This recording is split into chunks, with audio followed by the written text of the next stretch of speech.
You did your residency in internal medicine.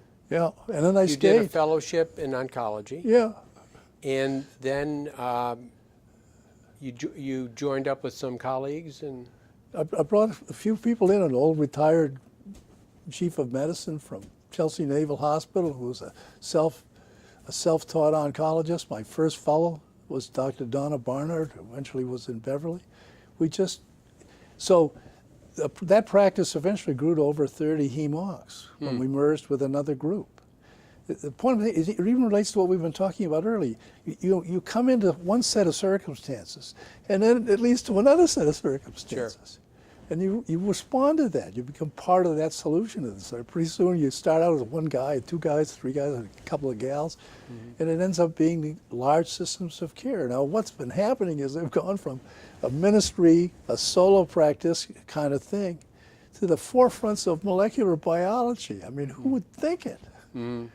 We used to have to operate on someone's abdomen, for example, to see what the cancer was doing in there. Now you do a PET scan.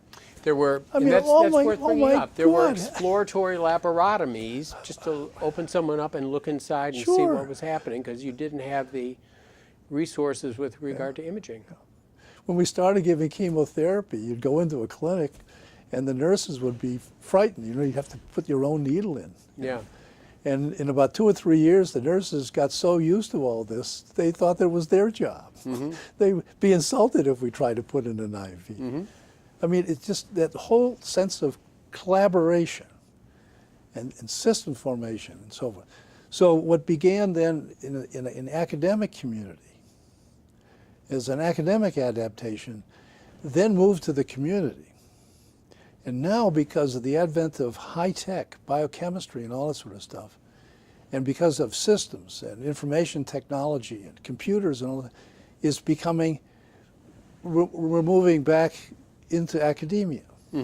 So in recent years, our group has become a subdivision of Dana-Farber. So what began as an academic enterprise became a community enterprise, and now it's become a joint enterprise.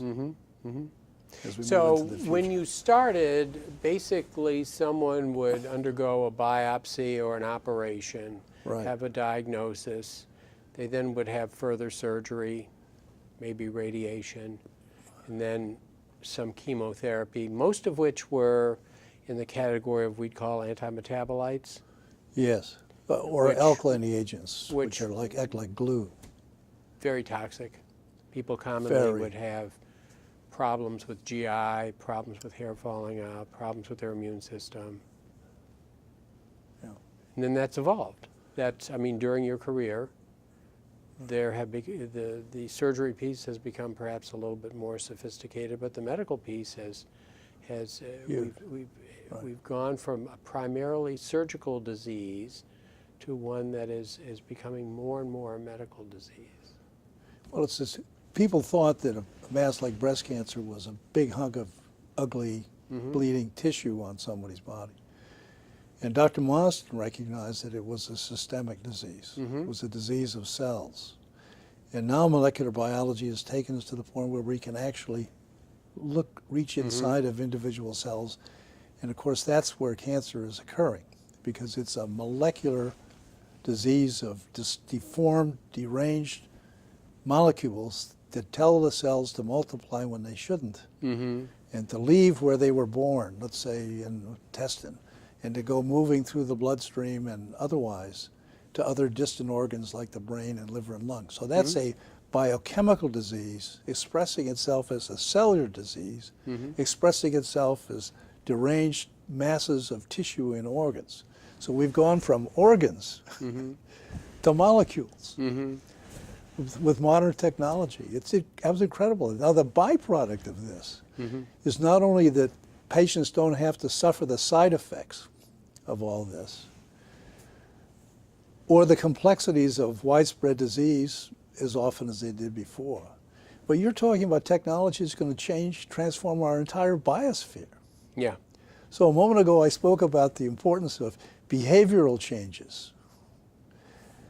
The other one, of course, is the fact of recognizing diseases like it is, and autoimmunity and inflammation and septic shock and all of these other diseases are all diseases of molecular misinformation. And folks are beginning to move the technology into understanding things that are so tiny. You know, a single cell is so small it fits in the point of a pin. Mm-hmm.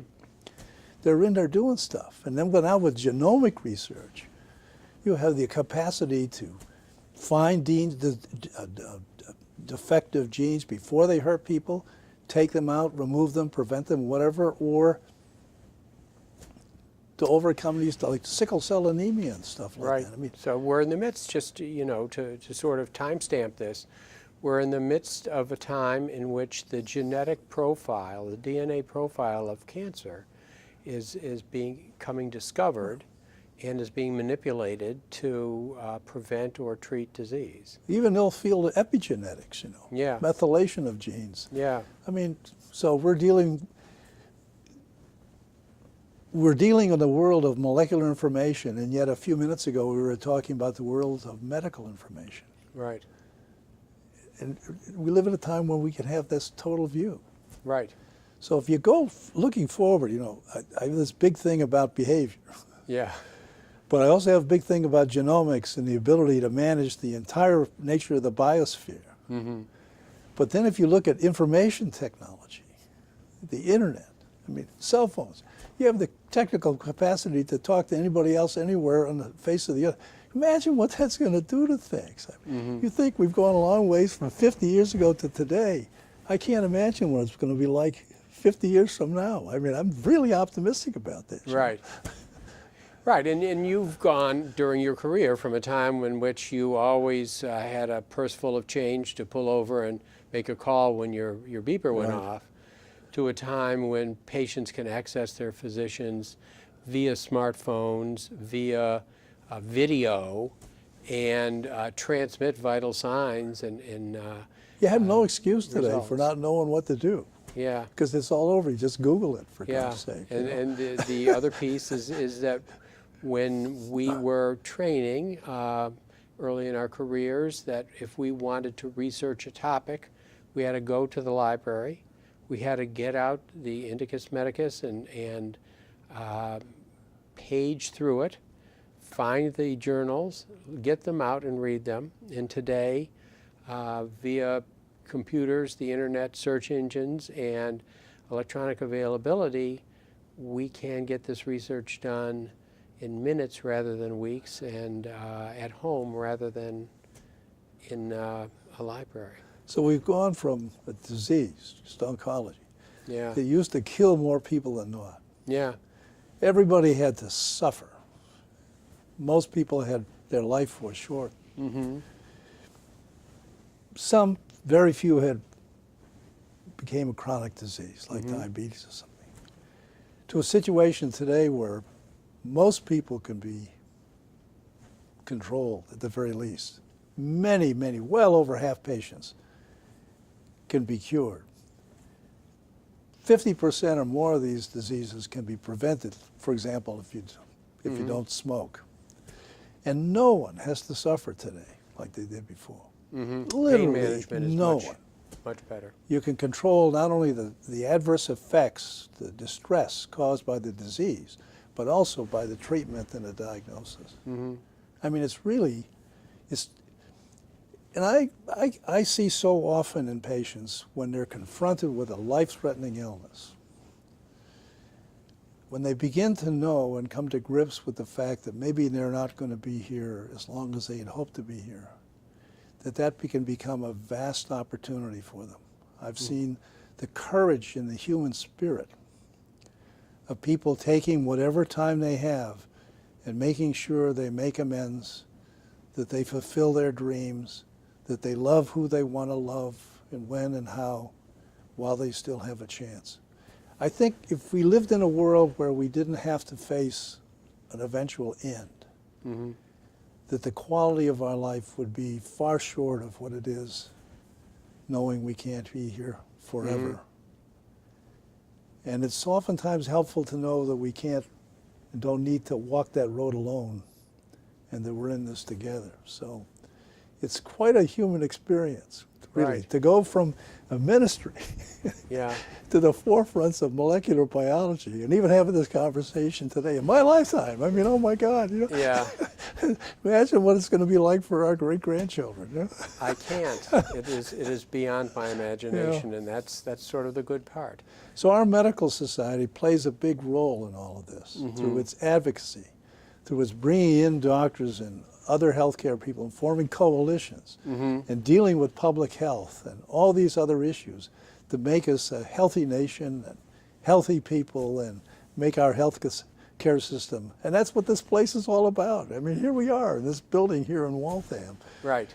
With over 20,000 colleagues trying to figure out how to make things better, you know, eventually for individual patients. So And it comes back to how you started. it does. Which is doctors have to be there for their patients. The medical society has to be there for doctors.